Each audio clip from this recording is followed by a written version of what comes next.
Sup guys, it's Alex here, and before we get started on this new Bracketology update, I just want to give a quick update on what's going on with the YouTube partner program situation.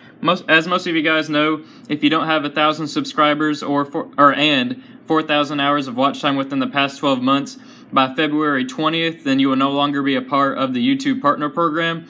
So far, I have those 4,000 hours of watch time within the past 12 months, but I do not have 1,000 subscribers. Right now, I am at 947. Whenever I made the first update about this situation, I had about 720. So we've gained almost 220 subscribers in the last month, so I can't thank you guys enough for that. If you're new here, please subscribe. I made a video in the past about doing a NCAA tournament ticket giveaway. If I get to the 1,000 subscribers by February 20th, I'll be giving away a ticket to one of the NCAA tournament sites. It'll be your pick of a site, your pick of a game, so that'll be pretty cool whenever that comes up. So make sure you subscribe now. If I do get the 1,000 subscribers by February 20th, I'll do a drawing for that. More details will come, so subscribe if you're new. And let's go ahead and get right into the Bracketology. And so after another crazy weekend of basketball to where a lot of top-ranked teams lost, there was a lot of shuffling in Joe Lunardi's new Bracketology for February 12th, which is when this video comes out. No changes up on the 1 seed line. The 2 seed line, Auburn moved up to a 2 seed, and then for some reason Michigan State fell to a 3 seed, even though they ended up beating number 1 seed Purdue. So I don't know why they fell there in Joe Lunardi's Bracketology, but I guess that's what we're going to have to do with. There was a lot of other movement with Butler and Missouri falling, Rhode Island climbing to a 5, and then Tennessee falling to a 4. Then we got Florida moving up to a 4, which I don't agree with personally. I have no clue how they're rated that high, but that's up to Joe Lunardi. And then Michigan's up to a 6 seed, Arizona State's up to a 7, Texas down to a 10, Kentucky is down to an 8. I'm a Kentucky fan, and that just feels about right now. I'm thinking more of a 7, but with the way things are looking, it could get much worse than an 8 seed. And so as you guys know, if you're new here, you don't know this, but every time there's a Bracketology, I go on Brackify.com and create an interactive bracket for you guys. The link to this bracket will be in the description. And so what this is that once you click the link in the description, you guys can click a matchup, and you can vote for everything that goes on in the NCAA tournament. You can go ahead and pick the games based off of Joe Lunardi's new Bracketology. And so let's go ahead and get right into it. I'll just be giving a couple quick picks of my analysis, and we'll just kind of go from there. So as you can see here, there's about 2,000 people that have voted already. I created this at noon. It's about 6 o'clock right now whenever I'm making this video, but 35 people have voted for Virginia, so I'm going to as well. You know the drill there. Then I think Missouri will end up beating Butler because they should have Michael Porter Jr. back by then. Rhode Island will beat Middle Tennessee. Then I got Vermont upsetting Tennessee. Then Washington upsetting Miami, Florida. Texas Tech beating Charleston. Creighton beating Arkansas, and then Cincinnati beating Rider. Then we got Purdue beating Wagner, Seton Hall beating TCU, Gonzaga beating New Mexico State, though New Mexico State could pull off the upset there. They're number 26 in the polls. They're just outside the top 25, but they're the leading vote getter on teams that weren't in the polls. Then Arizona will beat South Dakota State. Wichita State will beat the winner of UCLA and Kansas State, which at this point I think will be UCLA. Then Clemson will beat Northern Kentucky. Texas A&M will beat Providence.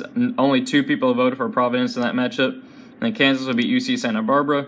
Then somebody picked the winner of Harvard and Arkansas Pine Bluff to beat Villanova. I don't see that happening at all. I think Villanova's going to roll there. Then I think Louisville will beat Nevada.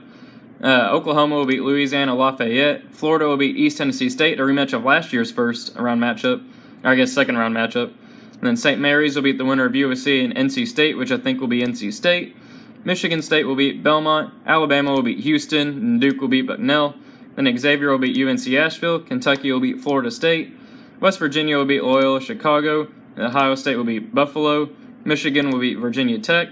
North Carolina will beat Montana. Texas will beat Arizona State. And then Auburn will beat Florida Gulf Coast. Then for a spot in the Sweet 16, we have Virginia moving past Missouri. Then I think that Rhode Island will move on past Vermont.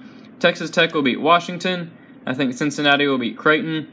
Purdue will beat Seton Hall. Then Arizona will beat Gonzaga. Then I think Clemson will pull off the victory there against Wichita State, move on. And people have Texas A&M upsetting Kansas here. 17 people have picked Texas A&M. 14 have picked Kansas. I'm going with Kansas moving on there. Villanova will beat Louisville. Then Florida will destroy Oklahoma. I don't think Trae Young even stands a chance there. Michigan State will beat St. Mary's. Duke will beat Alabama and Colin Sexton. And as much as I want to pick Kentucky here and make the upset, I'm a huge Kentucky fan, but they're not showing me that they're going to turn it around. I thought by now they would have shown me at least something that they want to put up a fight. So I got to go with Xavier moving on there. They got a huge matchup with Villanova coming soon, so we'll see what happens with that. Ohio State will beat West Virginia.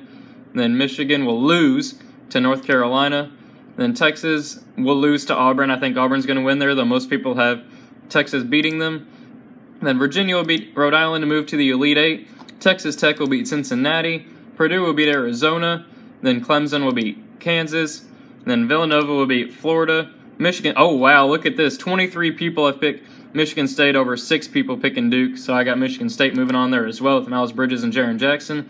Then I'm going to go with the consensus here and go with Ohio State beating Xavier. North Carolina beating Auburn. And then for a spot in the Final Four, we have number 1 Virginia versus number 3 Texas Tech. Got the best defense in the nation, Virginia moving on there.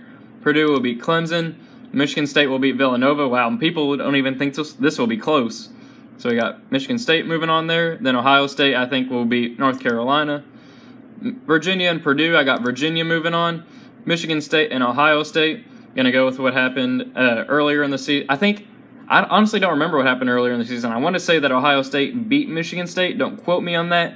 But here, I think that Michigan State will beat Ohio State. And then most people are picking Michigan State to win it all. 13 people have compared to the 6 for Virginia. But I got Virginia moving on there. I still think, as of right now, they're the best team in the NCAA. So there you have it. I know that was kind of quick. I'll be going more in-depth here soon. Be on the lookout for another video tonight. The Super Celtic 24's bracketology right there. I got my little paper right here. I went ahead and created a bracket. So after you watch this video, go check that one out.